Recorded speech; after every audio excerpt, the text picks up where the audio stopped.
नमस्कार दोस्तों, आइए यूपीएससी हिंदी साहित्य ऑप्शनल का यह प्रश्न देखते हैं। प्रश्न का उत्तर हम लोगों को 150 वर्ड में लिखना होगा और ये थोड़ा सा मुश्किल होता है क्योंकि पहला वाला जो होता है उसमें संदर्भ, प्रसंग और व्याख्या करना होता है, लेकिन इसको अपनी तरफ से लिखना पड़ता है। इसमें थोड़ा ज्ञान ज़्यादा लगता है। ठीक है, देखिए हमारा प्रश्न दिया है घनानंद की काव्य भाषा पर टिप्पणी करना है, तो हमको इस साइड और इस साइड नहीं लिखना है। हम अपने उत्तर की शुरुआत ऐसे कर सकते हैं कि हिंदी साहित्य में रीति मुक्ति काव्य लेखन के प्रमुख हस्ताक्षर घनानंद अपनी नैतिक प्रेमानुभूति, संवेदना तथा संवेदनशील काव्य भाषा के लिए प्रसिद्ध रहे हैं।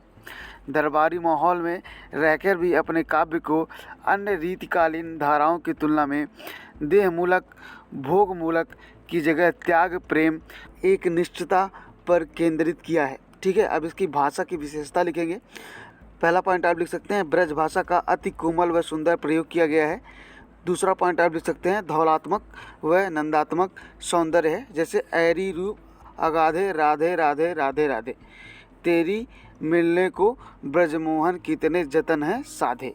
ठीक है, ये आप इस तरह से इसको याद करना पड़ता है। आप ये लिखेंगे तो आपका उत्तर बहुत ज़्यादा प्रभावी होगा। अगला पॉइंट लिख सकते हैं, उनकी भाषा में विरह की तड़प स्पष्ट रूप से दिखाई देती है।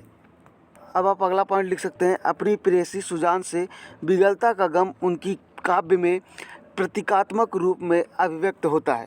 ठीक है, चौथा पॉइंट आप लिखिए, शब्द संयोजन में समावेशीपन है। अगला पॉइंट आप लिख सकते हैं, शब्दालंकार द्वारा अपने काव्य की अभिव्यंजनात्मक सटीक बनी है।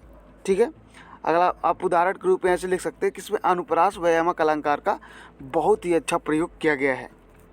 अगला पॉइंट आप लिख सकते हैं, प्रतीकात्मकता, जिसमें लिख सकते हैं राधा के प्रतीक के रूप में सुजान की उपस्थिति। मतलब जो कवि है, जो घनानंद है, वो राधा के रूप में अपनी पत्नी सुजान को देख रहे हैं। ठीक है, इसी तरीके से आप भी हिंदी साहित्य का क्वेश्चन आंसर लिख सकते हैं। Thank you so much for watching this lecture.